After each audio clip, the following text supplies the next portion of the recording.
চট্টগ্রামে 1 ঘন্টার বৃষ্টিতে বুক সমান পানিতে তলিয়ে গেছে নগরের প্রবর্তক মোড়। এছাড়া শহরের বিভিন্ন নিচু এলাকায় জলাবদ্ধতার সৃষ্টি হয়েছে।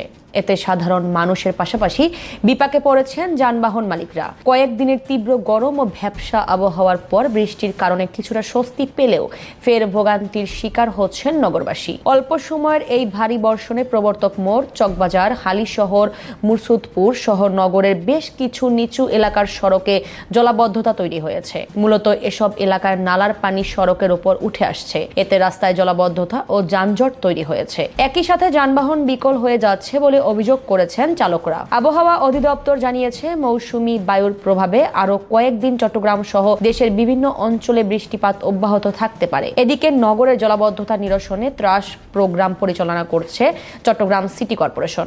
জলাবদ্ধতা নিরসনে মাসব্যাপী নালা নর্দমা পরিষ্কার কার্যক্রম জোরদার করেছে সংস্থাটি।